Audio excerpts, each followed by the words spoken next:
bakery is, first thing every chef will tell you, be it a baker or a regular chef, is gather all your ingredients. So we have gathered our ingredients here together. We have our King Arthur bread flour. Notice our recipe calls for bread flour.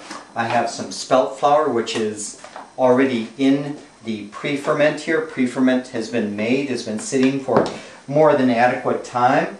I have additional package of yeast. I have sugar to add as yeast food, and I have our salt. Okay, so because we want to mix the yeast together with the flour, because that's what the package says, I'm going to open this package of yeast, dump it into the bowl. Very, very simple. Now I know that I need 3 cups of flour for this recipe, so there's 1, there's 2, and number 3. Now you notice I have not measured these totally carefully because this is a very wet, sloppy dough and I'd rather have too little than too much. Still need our salt, very, very important. Bread doesn't rise without salt, or it'll rise much too quickly. We're just using a tablespoon, and I do measure this. I'm using kosher salt, so it can probably actually need a little bit more than a tablespoon, but we'll put salt on top of it for traditional flavor. We're going to add a tablespoon of sugar, more or less. The sugar yeast food helps the yeast activate, and it adds additional color to the dough. Normally what colors the dough and what provides yeast for the food, or food for the yeast, excuse me, is the damaged starch that's in the flour, but we really don't know what quantity of damaged starch is in this flour, so I'm going to add a tablespoon of sugar to be safe. There we go. So that is pretty much everything. I'm going to stir it around. Mix the yeast in the flour, the salt's in there too, the sugar.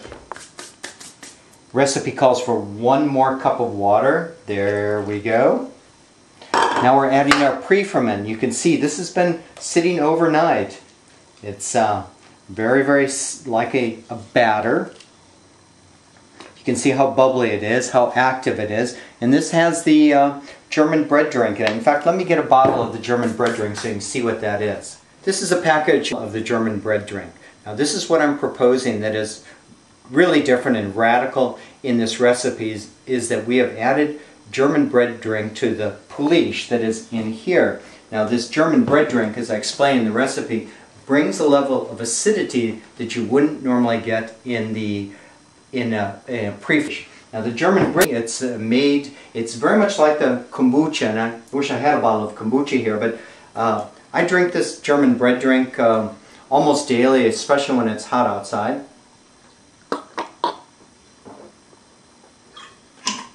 It's very tart, very sour, because it's acid.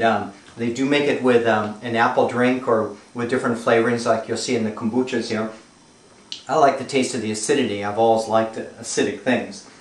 The bacteria are a little bit different than the kombucha, but the principle is the same. You have probiotics, active bacteria. When you bring them back to life, they will reproduce during the time that they are in the pre-ferment. So, pre-ferment is finished. Pre-ferment is going in. I always mix my pre-ferment with a spatula just because it's easy then to get all of the flour, water, yeast, bacteria out of the bowl.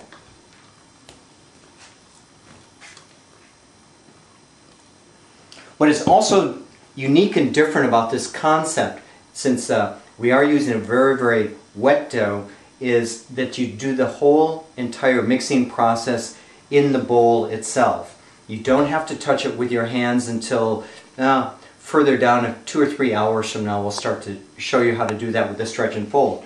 So again, the spatula, very handy. You just start to stir it.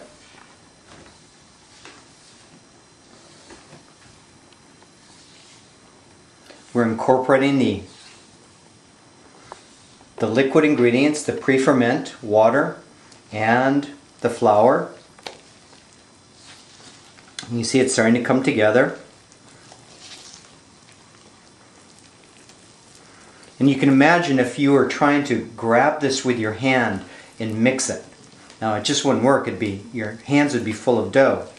And when you do this in a professional bakery, you have a actual mixer, spiral mixer generally, which will stir this together. And best artisan technique says that you want to move this 400 revolutions. That's minimal mixing, provides minimal oxidation and maximum flavor. But I have found that I just do it with 100 beats. So I just take my spatula like this and just stir it around 100 times. And what you're trying to do, the physics of this is you're putting your energy into the dough and you're folding the dough back on top of itself. This rubbing together of it, the physical motion of rubbing, will help create the gluten strands. You can see how it's starting to hold together better. And you'll find that over time, this process gains, during the mixing and then during the dough rest period, the gluten will gather strength and become gather strength and form itself into longer sheets. And the longer sheets are what trap the gas and which provide the rising power or the extensibility and elasticity of the dough. So I'm just going to go on and do this count to 100 different times, and then we're there. Okay, we're back. I have mixed this sufficiently in my opinion, and what we're going to do now, you can see how the dough has gathered strength. It doesn't just fall apart, and it'll become even stronger as we let it go into the stage of dough rest. Dough rest is a very important function. A lot of acids are built. The acids strengthen, fortify the gluten strands, and again help build these sheets. Now, what I am going to do, most focaccia recipes will tell you need oil. I don't really add any oil to the recipe, but I add it at this point. What I'm going to do is take a little bit of olive oil. I'm going to pull the dough back from the edge and just drip some olive oil down the sides. And why I'm doing this will be a lot clearer a little bit later. I'm letting the olive oil flow around the sides. Because in our following stages, I'm going to pull this away from the edge of the bowl. Now that I've got the bowl basically lubricated by the olive oil, that'll be much easier and it'll make more sense to you when we go to stage 2. So we're going to let this sit now for 2 hours.